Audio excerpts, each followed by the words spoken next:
Welcome back guys. இன்னைக்கு எந்த topic பார்க்க போறோம் பார்த்தீங்கன்னாக்கா, இன்னைக்கு வந்து பார்த்தீங்கன்னாக்கா, ஃபர்ஸ்ட் இந்தியன் எக்கானமில வந்து பார்த்தீங்கன்னாக்கா, ஃபர்ஸ்ட் கிளாஸ் இன்னைக்கு பார்க்க போறோம். ஓகேங்களா?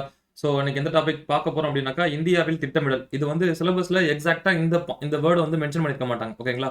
அவங்க என்ன மென்ஷன் பண்ணியிருப்பாங்க அப்படின்னு பார்த்தீங்கன்னாக்கா, 5 ஆண்டு திட்ட மாதிரிகள். அதாவது சிலபஸ்ல வந்து பார்த்தீங்கன்னாக்கா, 5 ஆண்டு திட்ட மாதிரிகள். இதுதான் மென்ஷன் பண்ணியிருப்பாங்க. சரிங்களா? சிலபஸ்ல இந்த வேர்டு தான் செகண்டா மென்ஷன் பண்ணியிருப்பாங்க. ஸோ இது வந்து பார்த்தீங்கன்னாக்கா, 12 ஐந்தாண்டு திட்டங்கள் வந்து பார்த்தீங்கன்னா, இந்தியாவுல போட்டிருப்பாங்க. அத பத்தி தான் மென்ஷன் பண்ணுது. பட் ஆனா, இந்த 5 ஆண்டு திட்டங்கள யாரு போட்டாங்க அப்படின்னு பார்த்தீங்கன்னாக்கா, பிளானிங் கமிஷன்னு சொல்லக்கூடிய திட்டமிடல் ஆணையம் தான் போட்டிருப்பாங்க. சரிங்களா? ஸோ இந்த திட்டமிடல் ஆணையம் அப்படிங்கிறது எப்படிலாம் ஆரம்பிச்சு, எப்படி வந்து வந்து அது ஃபார்ம் ஆனுச்சு அப்படின்னு பார்க்கக்கூடிய டாபிக் தான் இந்தியாவில் திட்டமிடல். சரிங்களா? ஸோ இந்த டாபிக்ல இருந்து அதிகமா கொஸ்டின்ஸ் அப்படின்னு கேட்டிருக்காங்க. பட் சிலபஸ்ல இந்த ஏரியாவை மென்ஷன் பண்ணல. அதாவது நம்மளோட குரூப் 1, குரூப் 2, குரூப் 4ல எக்ஸாக்ட்டா அத மென்ஷன் பண்ணல. பட் ஆனா இது கன்ஃபார்ம் கொஸ்டின் ஏரியா தான். ஓகேங்களா? சோ அந்த 5 ஆண்டு திட்டங்கள் 12 போட்டிருக்காங்க. அந்த 12 போட்டது வந்து பார்த்தீங்கன்னா பிளானிங் கமிஷன். சோ அந்த பிளானிங் கமிஷன் எப்படி வந்து ஆரிஜின் ஆனாங்க? எப்படி வந்து ஸ்டார்ட்ல இருந்து ஆரம்பிச்சு எப்படி வந்து கிரியேட் ஆனாங்க அப்படிங்கிறத பார்க்க போறோம். ஓகேங்களா? சோ வந்து 2 கிளாஸா பார்க்க போறோம் இத. இந்த திட்டமிடலின் வரலாறு, அப்புறம் வந்து இந்தியாவின் திட்டமிடல் நோக்கங்கள். இது 2த்தையும் ஒரு கிளாஸா பார்த்துருவோம். சோ இந்த திட்டக்குழு நான் சொன்னேன் இல்லையா, அந்த பிளானிங் கமிஷன் இவங்களையும் அண்ட் தேசிய வளர்ச்சி மன்றம், அதாவது இவங்க தான் வந்து பிளான் போடுவாங்க. இவங்களுக்கு சப்போர்ட் பண்ணக்கூடியது தான் அந்த தேசிய வளர்ச்சி மன்றம். இவங்க 2 பேரையும் வந்து பார்த்தீங்கன்னாக்கா செகண்ட் கிளாஸ் அப்படின்னு பார்ப்போம். சரிங்க, ஓகேங்களா? சோ மொத்தமா வந்து 2 கிளாஸ்ல பார்க்க போறோம் இத. சோ ஃபர்ஸ்ட் கிளாஸ் திட்டமிடலின் வரலாறு, அப்புறம் இந்திய திட்டமிடலின் முக்கிய நோக்கங்கள். ஓகேங்களா? இது 2த்தையும் பார்க்க போறோம். 2வது கிளாஸ்ல திட்டக்குழு, அப்புறம் வந்து தேசிய வளர்ச்சி மன்றம். அண்ட் சொல்ல போனா இப்ப இந்த திட்டக்குழு அப்படிங்கிறது கிடையாது. ஓகேங்களா? சோ இப்ப திட்டக்குழு வந்து மோடி கவர்மெண்ட் வந்து தூக்கிட்டாங்க. சோ இது வந்து பாத்தீங்கன்னாக்கா 2015 வரைக்கும் இருக்கிற 15 வரைக்கும் அவங்க இந்த திட்டமிடல் போட்டிருப்பாங்க. அது வரைக்கும் நம்ம பார்க்க போறோம். ஓகேங்களா? சோ கிளாஸ்க்குள்ள போயிடலாம். சோ திட்டமிடுதலின் வரலாறு. சோ ஃபர்ஸ்ட் என்ன பண்றாங்க அப்படின்னாக்கா, இந்தியாவுக்காக திட்டமிடணும். ஓகே, இந்தியா வந்து டெவலப் பண்ணணும் அப்படின்னு சொல்லிட்டு பிரிட்டிஷ்காரங்க நம்மள ரூல் பண்ணிட்டு இருக்கப்ப வந்து பாத்தீங்கன்னாக்கா, சில பேர் யோசிக்க ஆரம்பிக்கிறாங்க. அப்படி யோசிக்கிறப்ப என்ன பண்றாங்கன்னா, இந்தியாவை டெவலப் பண்றதுக்கு ஒரு பிளான் தேவை. அந்த பிளானை எப்படி போறது, எப்படி எக்ஸிக்யூட் பண்றது தெரியல. சோ அப்பதான் அவங்க கண்ணுக்கு பட்டது என்னன்னாக்கா, அந்த டைம்ல நேஷனல் பிளானிங் அப்படிங்கிற இந்த விஷயத்தை பயன்படுத்தி, ஓகேங்களா? ஸோ நேஷனல் தேசிய திட்டமிடல் அப்படிங்கிறத பயன்படுத்தி சோவியத் யூனியன் அப்படிங்கிறது மிகப்பெரிய அளவு சக்சஸ் அடைஞ்சிருப்பாங்க. ஸோ உலகிலேயே ஃபர்ஸ்ட் தேசிய திட்டமிடல் அப்படிங்கிற பிளான் வந்து சோவியத் யூனியன். ஓகேங்களா? ஸோ இப்போ வந்து யூஎஸ்எஸ்ஆர்னு சொல்றோம். ஸோ இப்போ இல்லை அப்போ ஸோ ஒருங்கிணைந்த ரஷ்யா அப்படின்ற மாதிரி சொல்லுவாங்க. ஸோ இந்த சோவியத் யூனியன் அப்படிங்கிறத வந்து பார்த்தீங்கன்னாக்கா அப்போ அது வந்து ஃபைனல் பண்ணியிருக்கு. ஸோ அது கிட்டத்தட்ட என்ன பண்ணிருக்காங்க அப்படின்னாக்கா 1928 தான் அவங்க வந்து என்ன பண்ணிருக்காங்கன்னா அந்த 5 ஆண்டு திட்டத்தையே ஸ்டார்ட் பண்ணாங்க. அதாவது நேஷனல் பிளானிங்னு சொல்லக்கூடிய அந்த திட்டத்தை, ஓகேங்களா, சோவியத் யூனியன் வந்து 1928 வந்து ஸ்டார்ட் பண்ணிருக்காங்க.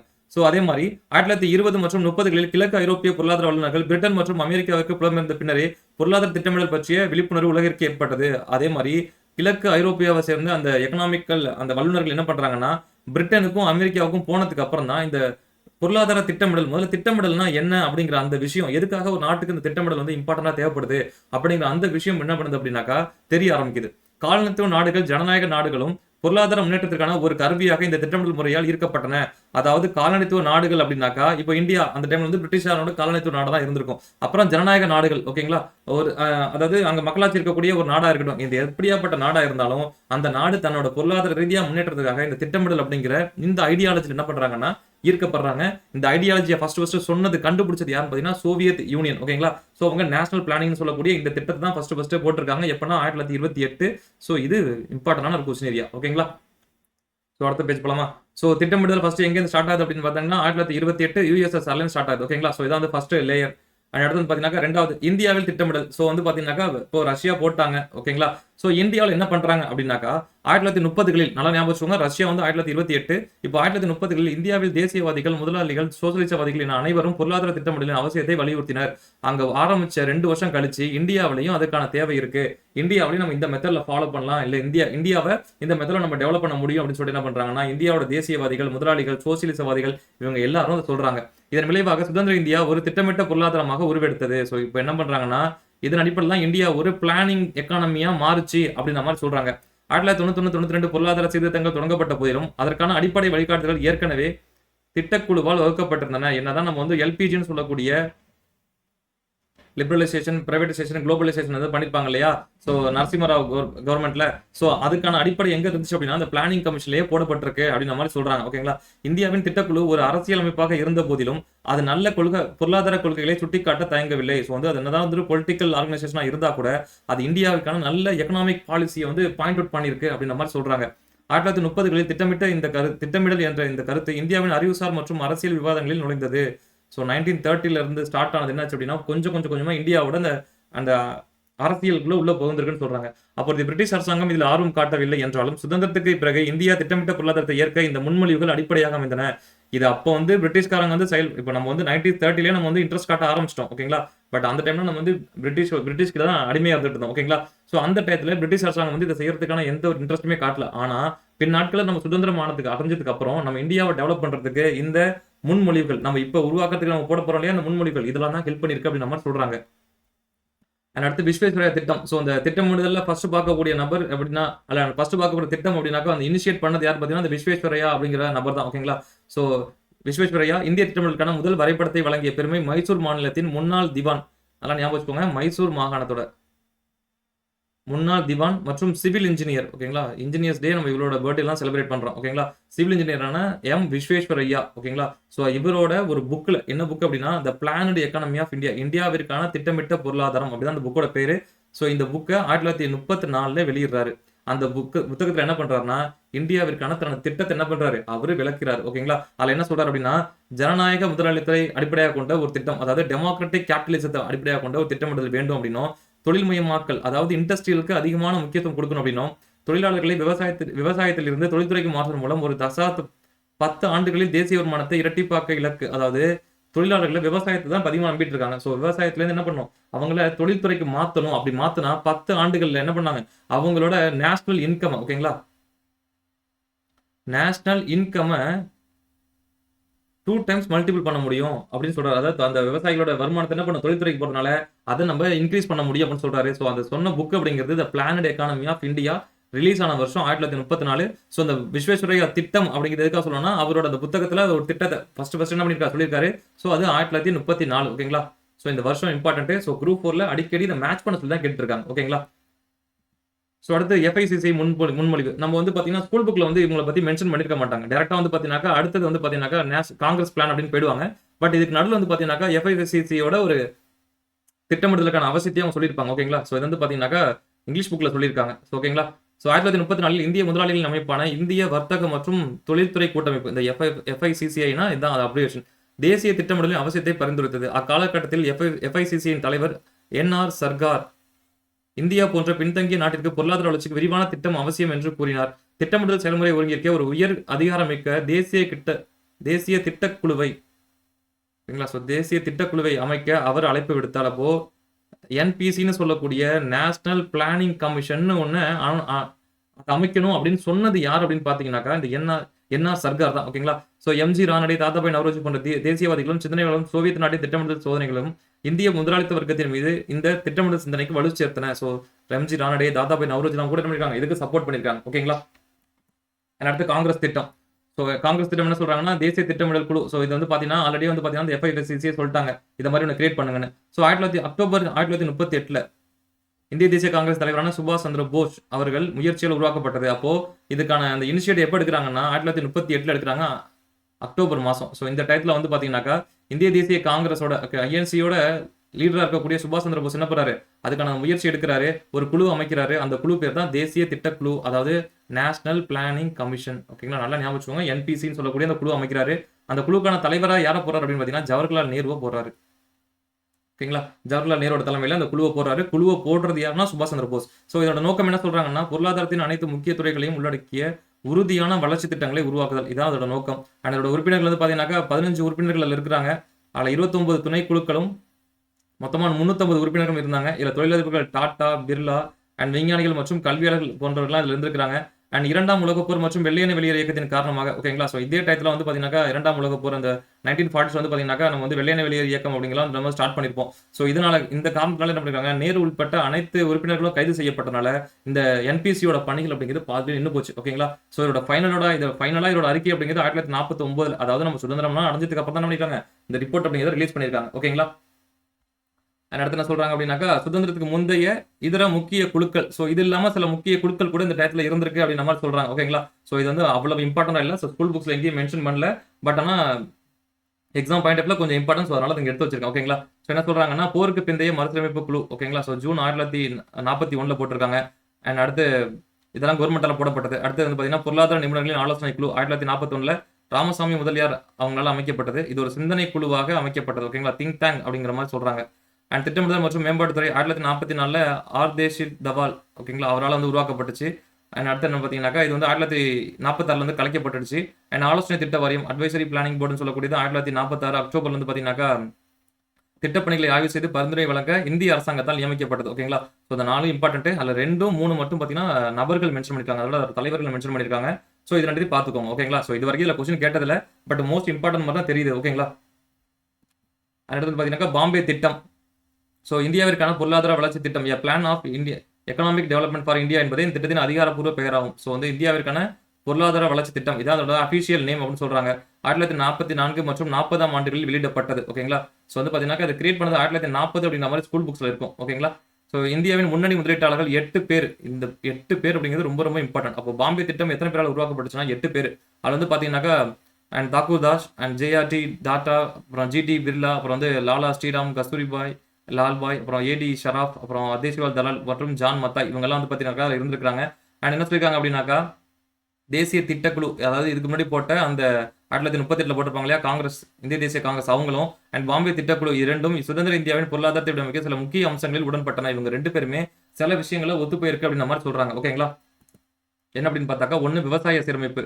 இப்போ இவங்க 2 பேருமே ஒரே விஷயத்தை சொல்லியிருக்காங்க. என்ன விஷயம் அப்படின்னு பார்த்தீங்கன்னாக்கா ஸோ ஃபர்ஸ்ட் வந்து ஜமீன்தாரி முறை போன்ற இடைத்தரகர் முறைகளை ஒழித்தல். ஸோ இதெல்லாம் வந்து ஒழிக்கணும்னு சொல்லியிருக்காங்க. குறைந்தபட்ச ஊதியம் மற்றும் விவசாய பொருட்களுக்கு நியாயமான விலை வழங்க உத்தரவாதம் அளித்தல், கூட்டுறவு சங்கங்கள், கடன் வசதி மற்றும் சந்தைப்படுத்தல் ஆகியவைக்கு ஆதரவு அளித்தல். ஓகேங்களா? ஸோ இது வந்து குரூப் 1 ஸ்டாண்டர்டுக்கு இம்பார்ட்டன்ட். ஓகேங்களா? ஸோ குரூப் 4 படிக்கிறீங்க அப்படின்னாக்கா இது ஜஸ்ட் தெரிஞ்சு மட்டும் வச்சுக்கோங்க. நோட்ஸ் மேக்கிங் பண்ண வேணாம், ஜஸ்ட் தெரிஞ்சு வச்சுக்கோங்க. ஓகேங்களா? ஸோ இந்த டாபிக்ஸ் மட்டும் வேணா நோட் பண்ணி வச்சுக்கோங்க நீங்க. ஸோ எக்ஸாம் பாயிண்ட் ஆஃப் வியூல கேட்கறதுக்கு சான்ஸ் இருக்கு. ஸோ தெரிஞ்சு மட்டும் வச்சுக்கோங்க. அடுத்து விரைவான தொழில்மயமாக்கம், கனரக மூலதன பொருட்கள் மற்றும் அடிப்படை தொழில்களுக்கு முக்கியத்துவம் அளித்தல். ஓகே என்ன சொல்றாங்கன்னா கனரக மூலதன பொருட்கள் மற்றும் அடிப்படை தொழில்களுக்கு இம்பார்ட்டன்ஸ் கொடுக்கணும்னு சொல்றாங்க. அண்ட் பாம்பே திட்டம் தனது மொத்த செலவில் 35% அடிப்படை தொழில்களுக்காக ஒதுக்குனது அப்படின்னு சொல்றாங்க. ஓகேங்களா? அண்ட் நுகர்வோர் பொருட்கள் மற்றும் சிறு தொழில்களுக்கு சோவியத் திட்டமில் முன்மாதிரியாக கொண்டு அத்தியாவசிய நுகர்வோர் பொருட்களையும் தொழிலையும் மேம்படுத்துதல். ஓகேங்களா? அதிக வேலைவாய்ப்பு வழங்கும் நடுத்தர மற்றும் எம்எஸ்எம்இன்னு சொல்லுங்க. எம்எஸ்எம்இ ஓகேங்களா? இதை வந்து பாத்தீங்கன்னாக்கா இந்த தொழில்களை ஊக்குவிக்கணும்னு சொல்லிட்டு நம்ம 2 பேருமே அக்செப்ட் பண்ணிக்கிறாங்க. அண்ட் திட்டமிடுதல், கட்டுப்படுத்தல் மற்றும் கண்காணிப்பதன் மூலம் பொருளாதாரத்தில் அரசு ஒரு தீவிரமான பங்கினை வகிக்க வேண்டும் என்ற 2 திட்டங்கள். அதாவது இதெல்லாம் ஃபாலோ பண்ணல கவர்மெண்ட் ரொம்ப தீவிரமா இருக்கணும் அப்படிங்கிற மாதிரி சொல்றாங்க. அடுத்து பொருளாதாரத்தின் மீதான அரசின் கட்டுப்பாடு, வங்கிகள் மற்றும் வர்த்தக துறைகளில் அரசு நேரடி உரிமையை அதாவது பொதுத்துறை கொண்டிருக்க வேண்டும் சொல்றாங்க. அவற்றின் மீது விரிவான கட்டுப்பாட்டை செலுத்த வேண்டும் என 2 திட்டங்களும் அதாவது அண்ட் முக்கியமான விஷயங்கள் எல்லாத்தையுமே கவர்மெண்ட் தான் வச்சிருக்கணும், அதாவது பொதுத்துறை வச்சிருக்கணும் அப்படின்ற மாதிரி சொல்றாங்க.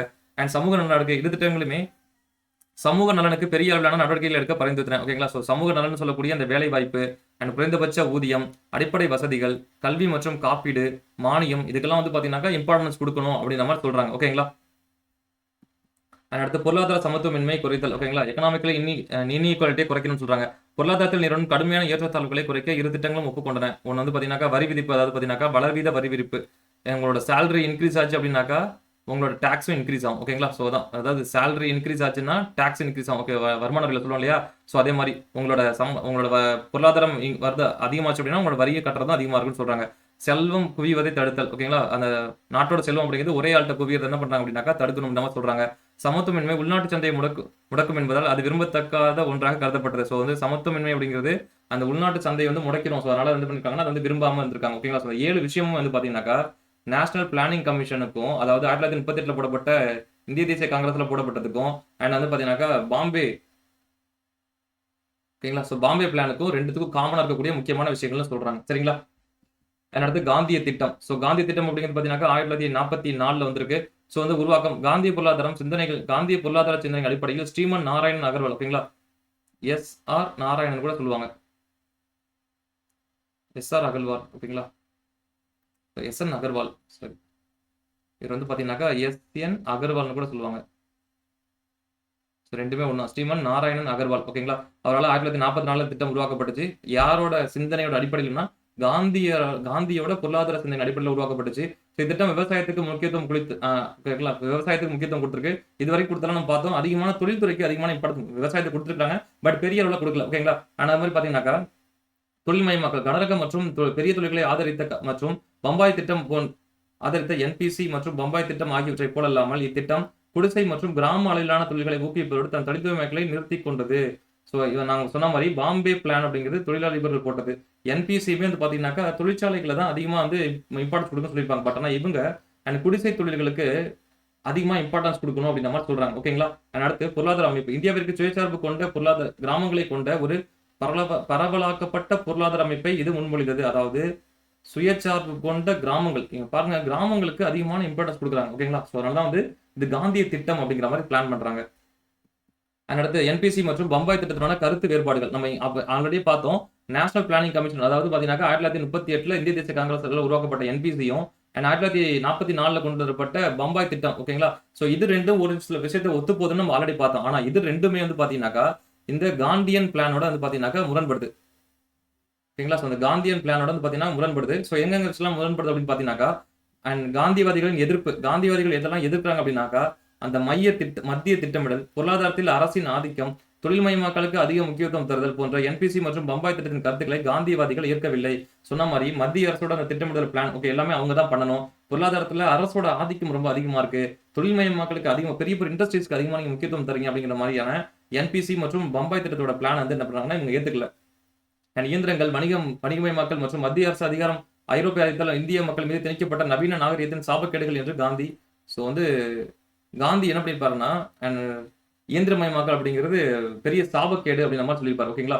இந்தியாவின் வறுமைக்கு தொழில்மயமாக்கலே மூல காரணம் அப்படின்னு சொல்லியிருப்பாரு. காந்திக்கு இந்த தொழில்மயமாக்கல் அப்படிங்கிறதோ பெரிய பெரிய இண்டஸ்ட்ரீஸை டெவலப் பண்றது அப்படிங்கிறதோ அவருக்கு வந்து விருப்பமே கிடையாது. ஓகேங்களா? அடுத்த ஜே.சி. குமரப்பா.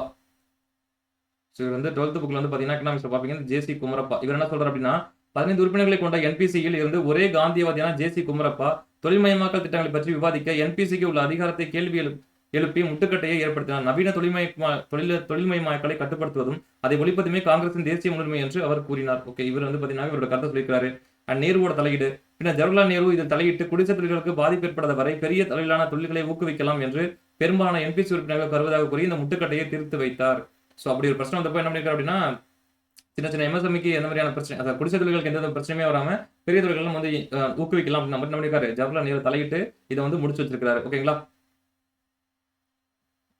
அடுத்தது பாத்தீங்கன்னா மக்கள் திட்டம்னு சொல்லக்கூடிய திட்டத்தை வந்து பாத்தீங்கன்னாக்கா இந்திய தொழிற்சங்கத்தின் போருக்கு பிந்தைய மறுகட்டமைப்பு குழுவின் தலைவரும் தீவிர மனிதநேய தலைவருமான எம்.என். ராய். ஓகேங்களா? எம்.என். ராய் இவர் தான் என்ன பண்ணிருக்காருன்னா 1945 திட்டம் உருவாக்கப்பட்டது. சோ அடுத்து என்ன சொல்றாங்கன்னா அடிப்படை நோக்கம் இது மார்க்சிஸ்ட் சோசியலிசத்தை அடிப்படையாக கொண்டது. மக்களுக்கு தேவையான வாழ்க்கையின் அடிப்படை தேவைகளை வழங்குவதை இது வலியுறுத்தியது. சோ என்ன பண்ணிருக்காங்க அப்படின்னாக்கா மக்களுக்கு தேவையான பேசிக் நெசசரி ஆஃப் லைஃப், அதாவது வாழ்க்கையின் அடிப்படை தேவைகளை கொடுக்கணும் அப்படின்ற மாதிரி என்ன பண்ணிருக்காங்க இவங்க அதை வந்து சொல்லியிருக்கிறாங்க. அடுத்து முக்கிய துறைகள் விவசாயத்துறை மற்றும் தொழில்துறை ஆகிய இரு துறைகளுக்கும் இத்திட்டத்தில் சமமான முக்கியத்துவம் வழங்கப்படுது. அதாவது விவசாயத்தை உரம் கட்டிட்டு தொழில்துறைக்கு இம்பார்ட்டன்ஸ் கொடுக்குறது, இல்ல தொழில்துறையை விட்டுட்டு விவசாயத்துறைக்கு இம்பார்ட்டன்ஸ் கொடுக்குற மாதிரி ரெண்டுமே வேணாம், ரெண்டுத்துக்குமே சமமான முக்கியத்துவம் கொடுங்க அப்படின்ற மாதிரி என்ன பண்ணிருக்காங்கன்னா இந்த பீப்புள்ஸ் பிளான்ல யார் சொல்லியிருக்கா, எம்.என். ராய் அவர்கள் சொல்லியிருக்காரு. ஓகேங்களா? சோ இதுவும் வந்து இம்பார்ட்டன்ட் தான். சோ இங்க சொல்லக்கூடிய எல்லா திட்டங்களுமே அந்த நபர்கள் அந்த வருஷம் அப்படிங்கிறது ரொம்ப ரொம்ப இம்பார்ட்டன்ட். ஓகேங்களா? அடுத்து இந்த திட்டத்தை பற்றின செல்வாக்கு எப்படி இருக்கு அப்படின்னு பார்த்தீங்கன்னா இந்திய திட்டமிடலில் உள்ள சோசியலிச செயலுக்கு இத்திட்டமே காரணம் என்று பல பொருளாதார வல்லுநர்கள் கருதினார். ஓகே, என்ன சொல்றாங்க அப்படின்னாக்கா இந்திய திட்டமிடல சோசியலிச சாயம் அப்படிங்கிற ஒண்ணு இருக்கு அப்படின்னா அதுக்கு இந்த திட்டமிடல் தான் காரணம் அப்படின்ற மாதிரி சொல்றாங்க. 1990களில் மத்தியில் அமைந்த ஐக்கிய முன்னணி அரசின் பொது குறைந்தபட்ச திட்டமும் அண்ட் காமன் மினிமம் ப்ரோக்ராம் 2004 ஐக்கிய முற்போக்கு கூட்டணியின் திட்டமும் இந்த மக்கள் திட்டத்தால் தாக்கத்தால் ஈர்க்கப்படலாம் என கருதப்படுகிறது. சோ இதோட தாக்கத்தினால தான் இந்த ரெண்டு விஷயமும் வந்திருக்கு அப்படின்ற மாதிரி சொல்றாங்க. ஓகேங்களா? அந்த இடத்துல சொல்றாங்கன்னா 1990களில் தொடக்கத்தில் கொண்டு வரப்பட்ட பொருளாதார சீர்திருத்த முழக்கங்களான மனித முகத்துடனான பொருளாதார சீர்திருத்தங்கள் economic reforms with the human face என்பது இந்த மக்கள் திட்டத்தின் எதிரொலியை கொண்டுள்ளது. ஓகே, இதெல்லாம் வந்து பாத்தீங்கன்னாக்கா இதோட செல்வாக்கு தான், இந்த சோசியலிச செல்வாக்கு அப்படின்னா நிறைய இடங்கள்ல வந்து ஃபாலோ பண்ணிருக்காங்க அப்படிங்கிற மாதிரி சொல்றாங்க. ஓகேங்களா? அடுத்து சர்வோதய திட்டம், த லாஸ்ட் திட்டம். ஓகேங்களா? சோ என்ன சொல்றாங்க அப்படின்னு பாத்தீங்கன்னாக்கா அண்ட் புகழ்பெற்ற சோசியலிச தலைவரான ஜெயபிரகாஷ் நாராயணன், அது பாத்தீங்கன்னாக்கா ஜே.பி. அப்படின்னு சொல்லுவாங்க. ஓகேங்களா? ஜே.பி. நாராயணன், ஜெயபிரகாஷ் நாராயணன் சொல்லுவாங்க. இந்தியாவின் வளர்ச்சிக்கான வரைமாக திட்டம் தயாரிக்கப்பட்டு 1950 ஜனவரியில் வெளியிடப்பட்டது. ஓகேங்களா? சோ ஜனவரியில் வந்து பண்ணிருக்காரு அப்படின்னாக்கா அதை வந்து ரிலீஸ் பண்ணிருக்காரு. அண்ட் என்ன சொல்றாங்க அப்படின்னா சமூகத்தின் ஆக்கப்பூர்வமான பணிகள் மற்றும் அறங்காவலர் முறை போன்ற காந்திய அணுகுமுறைகளில் இருந்தும் சிறந்த காந்தியவாதியான ஆச்சாரியா வினோபாபாவின் சர்வோதய கோட்பாடுகளில் இருந்தும் இத்திட்டம் முதன்மை உத்வேகம் பெற்றது. அப்போ இந்த சர்வோதயா அப்படிங்கிற இந்த கோட்பாடு யாரோடதுன்னா ஆச்சாரியா வினோபாபாவையோடது. ஓகேங்களா? சோ இதன் அடிப்படையில இது தயாரிச்சதுனால இது வந்து சர்வோதயா திட்டம்னு சொல்றாங்க. இந்த சர்வோதயா திட்டத்தை தயாரிச்சது யாருனாக்க ஜெயபிரகாஷ் நாராயணன். ஓகேங்களா? சோ இந்த ரெண்டுத்தையும் கன்ஃபியூஸ் பண்ணிக்க கூடாது. ஆச்சாரிய வினோபாபா யாருன்னா இந்த சர்வோதயான்னு சொல்லக்கூடிய இந்த கோட்பாட்டுக்கு காரணம். பட் இந்த கோட்பாட்டின் அடிப்படையில இந்த திட்டத்தை உருவாக்குறது யாருன்னு பார்த்தீங்கன்னா ஜெயபிரகாஷ் நாராயணன். ஓகேங்களா? சோ இந்த இதோட முக்கிய கொள்கைகள் என்ன சொல்றாங்க அப்படின்னு பாத்தீங்கன்னாக்கா சிலது காந்திய திட்டத்தை ஒத்திருந்துச்சு அப்படின்னு நம்ம சொல்றாங்க. இதுக்கு முன்னாடி பார்த்து 1944 வந்த காந்தியன் பிளானை வந்து ஒத்திருந்துச்சு அப்படின்னு நம்ம சொல்றாங்க. ஓகேங்களா? இதுல என்ன சொல்றாங்க அப்படின்னாக்கா விவசாயத்திற்கு முன்னுரிமை அளித்தல், விவசாயம் சார்ந்த சிறு ஓகேங்களா சோ குடிசை தொழில்களுக்கு ஊக்குவித்தல், சுயசார்பு நிலை மற்றும் வெளிநாட்டு மூலதனம் தொழில்களை சார்ந்திராமல் இருத்தல். ஓகேங்களா? சுயசார்பு நிலை அப்படின்னா நம்மள நாமளே பாத்துக்கணும், யார் இந்த ஃபாரினும் நம்பி இருக்க கூடாது நம்ம சொல்றாங்க. நில சீர்திருத்தங்கள் மற்றும் சுயசார்பு கிராமங்கள், பரவலாக்கப்பட்ட மக்களாட்சி பங்கேற்புடனான திட்டமிடல் மற்றும் பொருளாதார வளர்ச்சி எல்லா இடத்துலயுமே இந்த மக்களாட்சி அடிப்படையில் என்ன பண்ணும், இது வந்து பரந்த அளவுல கொடுக்கணும் அப்படின்ற மாதிரி சொல்றாங்க. ஓகேங்களா? திட்டமிடல் செயல்முறை மீதான விமர்சனங்கள். ஓகேங்களா? சோ இந்த திட்டமிடல் இந்த இந்த பிளான் அடிப்படையில் ஏதாவது சில பேர் விமர்சனங்களை வச்சிருக்காங்க. ஜெயபிரகாஷ் நாராயணன் என்ன பண்றாரு அப்படின்னாக்கா 1960 தொடக்கத்தில் இந்திய திட்டமிடல் முறையின் அதிகப்படியான மத்தியத்துவ தன்மை, அதாவது பாத்தீங்கன்னா சென்ட்ரலோட கை ஓங்கி இருக்கு அப்படின்னு சொல்றாரு. ஓகேங்களா? சில மக்களோட பங்கேற்பு அப்படிங்கிறது ரொம்ப கடுமையா குறைஞ்சிருக்குன்னு சொல்லிட்டு கடுமையா விமர்சிக்கிறாரு. அடுத்து என்ன சொல்றாங்கன்னா சட்டமன்ற உறுப்பினர்கள், நாடாளுமன்ற உறுப்பினர்கள், அரசு அதிகாரிகள் மற்றும் மாநில அளவிலான அரசியல்வாதிகள் போன்ற அதிகார அமைப்பினர் ஜனநாயக பரவலாக்கம் என்ற கருத்தை விரும்பவில்லை. ஓகேங்களா? டெமோக்ராட்டிக்ஸ் அண்ட் டீசென்ட்ரலைசேஷன் அப்படிங்கிற கருத்தை இவங்கெல்லாம் ஏத்துக்கல நம்ம சொல்றாங்க. அடுத்து ஜெயபிரகாஷ் நாராயணன் குழு இக்குழு இந்திய திட்டமிடல் மத்தியத்துவ தன்மைக்கு எதிராக முடிவெடுத்தது. திட்டமிடுவதற்கும் அதை செயல்படுத்துவதற்கும் பொறுப்பான அமைப்பாக பஞ்சாயத் ராஜ் அங்கீகரிக்கப்பட்ட பிறகு பாடவாரியாக தனித்தனியாக நிதி ஒதுக்கீடு செய்வதை தொடர எந்த ஒரு சரியான காரணம் இல்லை என இக்குழு சுட்டிக்காட்டியது. ஓகேங்களா? 1991 போட்டிருக்காங்க. எக்ஸாம் பாயிண்ட் ஆஃப் இது வரைக்கும் கேட்டதில்ல. ஓகேங்களா? ஜஸ்ட் தெரிஞ்சு மட்டும் வச்சுக்கோங்க. அடுத்து சில பகுதி சார்ந்த அறிக்கைகள். ஓகேங்களா? இதே டயத்துல வந்து பாத்தீங்கன்னாக்கா இப்போ இதுக்கப்புறம் வந்து பாத்தீங்கன்னா இந்தியா வந்து இண்டிபெண்டன்ட் ஆயிடும். இந்த டயத்துல சில அறிக்கைகள்லாம் ரிலீஸ் ஆயிருக்கு அப்படின்னு நம்ம சொல்றாங்க. 1940களில் இந்தியாவின் திட்டமிடல் வளர்ச்சிக்கான தேவை மக்கள் மத்தியில் மிகவும் பிரபலமானது. இந்த மக்கள் அழுத்தத்தின் காரணமாக, அதாவது மக்களோட பிரஷர் காரணமாக இந்திய அரசு சில திட்ட நடவடிக்கைகளை மேற்கொள்ள தொடங்கியது. அதன் விளைவாக 1940களில் பல பகுதி சார்ந்த அறிக்கைகள் வெளிப்பட்டன. சில அறிக்கைகள் வெளியாயிருக்கு. ஒன்னு காட்கில் அறிக்கைன்னு ஒன்று ரிலீஸ் ஆயிருக்கு. அது கிராமப்புற கடன் சார்ந்தது. கிராகத் அறிக்கை அப்படின்னு ரிலீஸ் ஆயிருக்கு. அது விவசாய மேம்பாடு சார்ந்தது. கிருஷ்ணமாச்சாரி அறிக்கைன்னு ஒன்று ரிலீஸ் ஆயிருக்கு. அது விவசாய விலைகள் சம்பந்தப்பட்டது. சரையா அறிக்கை. ஓகேங்களா? அது வந்து கூட்டுறவு சங்கங்கள் சம்பந்தப்பட்டது. நீர்ப்பாசன அறிக்கைகள் வந்து பாத்தீங்கன்னா ரிலீஸ் ஆயிருக்கு. நிலத்தடி நீர், கால்வாய் போன்ற நீர்ப்பாசனம் சார்ந்த அறிக்கைகள் வெளியிடப்பட்டிருக்கு. ஓகேங்களா? இதுவுமே எக்ஸாம் பாயிண்ட் ஆஃப் அதிகமா வரைக்கும் கேட்டதில்ல, அவன் வந்து கான்சன்ட்ரேட் பண்ணதில்ல. பட் ஒரு தெரிஞ்சு வச்சுக்கோங்க. ஓகேங்களா? இந்த அறிக்கைகள் அனைத்தும் மிகுந்த கவனத்துடனும் சிறந்த புலமையுடன் தயாரிக்கப்பட்ட போதிலும் அன்றைய அரசுக்கு இன்றைய இவற்றின் பரிந்துரைகளை செயல்படுத்தல் எந்த விதமான ஆர்வம் இல்லை. ஆனால் சுதந்திர இந்தியாவின் திட்டமிடல் இந்த துறைகள் அனைத்தையும் உள்ளடக்கி தொடங்கிய போது நாடு பெரும் பயனடைந்தது. வந்து ஸ்டார்டிங்ல இதெல்லாம் வந்து பெரிய அளவில் இம்பார்ட்டன்ஸ் கொடுக்கல. பட் நாடு சுதந்திரமானதுக்கு அப்புறம் இதெல்லாம் வந்து பாத்தீங்கன்னா பெரிய அளவில் நமக்கு ஹெல்ப் பண்ணிருக்கு அப்படின்ற மாதிரி சொல்றாங்க. ஓகேங்களா? அடுத்தது சுதந்திரத்துக்கு முந்தைய முக்கிய கோட்பாடுகள். சுதந்திரத்துக்கு முன்பு பிரிட்டிஷ் இந்திய அரசு இந்திய தேசிய காங்கிரஸ் முக்கிய தொழில்கள் மற்றும் பிற தரப்பினரையே பின்வரும் அடிப்படை கொள்கைகளால் ஒரு கணிசமான உடன்பாடு இருந்தது. என்ன சொல்றாங்க அப்படின்னாக்கா சுதந்திரத்துக்கு முன்னாடி இந்த திட்டமிடல சில விஷயங்கள் இவங்க எல்லாம் ஒத்து போயிருக்காங்கன்னு சொல்றாங்க. ஒண்ணு மத்திய திட்டமிடல். ஓகேங்களா? ரெண்டாவது கட்டுப்பாடுகள் மற்றும் உரிமங்கள். ஓகேங்களா? அந்த கண்ட்ரோல் அண்ட் லைசன்ஸ் சம்பந்தமான இந்த விஷயங்களை ஒத்து போயிருக்காங்க. அந்த சமச்சீர் வளர்ச்சி, அதாவது பாத்தீங்கன்னா அந்த வளர்ச்சி அப்படிங்கிறது எல்லா இடத்துலயுமே சமமா இருக்கணும், ஒரு குறிப்பிட்ட பகுதிக்கு மட்டும் வளர்ச்சி கொடுக்க கூடாது அப்படிங்கிற மாதிரி சொல்றாங்க. அடுத்து அதே மாதிரி வந்து பாத்தீங்கன்னா இதுல சில குறைபாடுகளும் இருக்கத்தான் செய்யுது. என்ன சொல்றாங்க அப்படின்னு பாத்தீங்கன்னாக்கா சுதந்திரத்துக்கு முந்தைய கடைசி தசாப்தங்களில் ஏற்பட்ட தொடர் விவாதங்கள் மூலமே மேற்கண்ட கருத்துக்கள் எட்டப்பட்டன. எனினும் அந்த திட்டங்கள் தீவிர குறைபாடுகளை கொண்டிருந்தன. அதுல வந்து பாத்தீங்கன்னா நிறைய குறைபாடுகள் இருந்துச்சுன்னு சொல்றாங்க. ஒண்ணு, அரசு தயாரித்த திட்டங்கள், பாம்பே திட்டங்கள் மற்றும் பிற திட்டங்கள் பல வரம்புகளுக்கு உட்பட்டு இருந்தன. நிறைய கண்டிஷன்ஸ் இருந்துச்சு அப்படின்னு நம்ம சொன்னாங்க. அடுத்து பாத்தீங்கன்னாக்கா இத்திட்டங்கள் தயாரிக்கப்பட்டது விரைவில் ஆட்சி மாற்றம் ஏற்படும் என்று தெரிந்ததை தவிர அமையப்போகும் எதிர்கால அரசின் துல்லியமான வடிவம் என்னவென்று தெரியவில்லை. நம்ம வந்து சுதந்திரம் ஆயிடுவோம், சுதந்திரமானதுக்கு அப்புறம் நம்ம வந்து திட்டமிடல் போடலாம்னு சொன்னாங்க. பட் எப்படியாப்பட்ட நாடா நம்ம இருக்க போறோம் அப்படின்னு தெரியாதனால என்ன பண்றது தெரியாம இருந்துச்சுன்னு சொல்றாங்க. அடுத்து பாத்தீங்கன்னா இதுல எல்லாமே வந்து பரிந்துரைகளை மட்டுமே தான் இருந்துச்சு. அது சரியான வந்து ஒரு ஒருங்கிணைப்பு இல்லைன்னு சொல்றாங்க. அடுத்து சமூக தத்துவம் அப்படிங்கிற மாதிரியான எந்த விஷயமும் இதுல இல்ல அப்படின்னு நம்ம என்ன பண்றாங்க, இதுக்கான சில குறைபாடுகளையும் அவங்க சுட்டி காட்டுறாங்க. திட்டமிடலுக்கான பின்னணி என்ன சொல்றாங்கன்னு பாத்தீங்கன்னாக்கா இந்தியாவின் திட்டமிடல் என்பது எதிர்கால கனவுகளையும் லட்சியங்களையும் நனவாக்குவதற்காக ஒரு கருவியாகும். சுதந்திர போராட்ட காலத்தில் சமூக தத்துவங்கள், தேசிய திட்டமிடல் குழுவினரின் அறிக்கைகள் மற்றும் இந்திய அரசியலமைப்பு சட்டம் ஆகியவற்றின் அடிப்படையில் சோவியத் மற்றும் பிரெஞ்சு திட்டமிடல் முறைகளின் தாக்கத்தோடு இந்த நோக்கங்கள் வடிவமைக்கப்பட்டன. வந்து பாத்தீங்கன்னா சோவியத் மற்றும் பிரெஞ்சு திட்டமிடல் இதெல்லாம் இதன் தாக்கங்கள் அப்படிங்கிறது நிறைய இருக்கு அப்படிங்கிற மாதிரி சொல்றாங்க. அடுத்து மக்களின் வாழ்க்கை தரத்தை விரைவாகவும் கணிசமாக உயர்த்துவதற்காகவும் அதிகபட்ச சமூக நீதி நிலைநாட்டுவதற்கும் திட்டமிடப்பட்ட பெரிய அளவிலான சமூக பொருளாதார மேம்பாடு, நவீன அறிவியல் தொழில்நுட்ப பயன்பாடும் அவசியம் என அரசியலமைப்பு நிர்ணய சபை முடிவு செய்தது. ஓகே, என்ன சொல்றாங்கன்னா கான்ஸ்டியூஷனை உருவாக்குறவங்க என்ன பண்ணிருக்காங்கன்னா நாட்டோட மக்களோட சமூக பொருளாதார ரீதியாகவும் நம்ம அவங்களை முன்னேற்றணும் அப்படிங்கிற மாதிரி சொல்றாங்க. ஓகேங்களா? ஸோ இதன் அடிப்படையில் இதோட ஒட்டுமொத்த நோக்கம் என்ன சொல்றாங்கன்னா வெல்ஃபேர் ஆஃப் ஸ்டேட் அப்படின்னு சொல்றாங்க. அதாவது மக்கள் நல அரசுன்னு சொல்றாங்க. மக்கள் நல அரசு. ஓகேங்களா? ஸோ இதான் வந்து அவரோட நோக்கம் அப்படின்னா என்னன்னா ஒரு மக்கள் நல அரசை உருவாக்க தான் நோக்கம்னு சொல்றாங்க. ஸோ இங்க கொடுத்துறாங்க நலன்புரி அரசு, வெல்ஃபேர் ஆஃப் ஸ்டேட். ஓகேங்களா? ஸோ அப்படின்னு மாற்றுறது தான் அவரோட முக்கியமான நோக்கம் அப்படின்ற மாதிரி சொல்றாங்க. அதனடுத்து அரசியலமைப்பு விதிகளில் உள்ள 3 முக்கிய அம்சங்கள். ஸோ இந்த திட்டமிடல் சம்பந்தப்பட்ட 3 முக்கியமான அம்சங்கள் சொல்றாங்க. என்ன சொல்றாங்கன்னா பொதுப்பட்டியல், பொருளாதார மற்றும் சமூக திட்டமிடல் சார்ந்த பொதுப்பட்டியல்.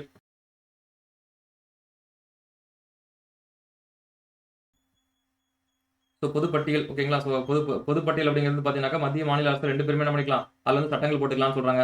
அண்ட் கூட்டுறவு கூட்டாட்சி அப்படின்னு சொல்றாங்க. ஓகேங்களா? ஸோ வந்து மத்திய அரசும் மாநில அரசும் சில விஷயங்கள் வந்து பார்த்தீங்கன்னாக்கா ஒத்து போகணும்னு சொல்றாங்க. ஸோ அது சம்பந்தப்பட்ட ஆர்டிகல் கொடுத்துருக்காங்க.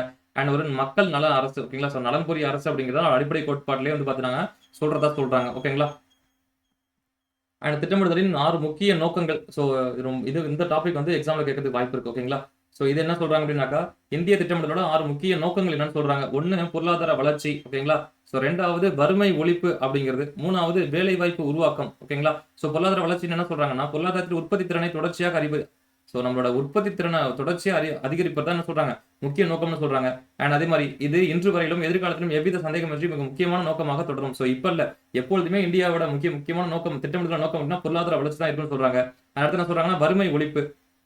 சுதந்திரத்துக்கு முன்பே தேசிய திட்டமிடல் குழு மற்றும் அரசியலமைப்பு சபை உறுப்பினர்கள் ஒருங்கிணைந்த மிக முக்கியமான பிரச்சனை வறுமை ஒழிப்பு. எல்லாருமே இந்த ஒண்ணு தான் ஒழிக்கணும்னு சொல்றாங்க. ஓகேங்களா? வறுமை ஒழிப்பிற்காக அனைத்து அரசாங்கங்களும் பல திட்டங்கள் தொடங்கப்பட்டு இன்றும் மிகுந்த தீவிரத்துடன் செயல்பட்டு வருகின்றன.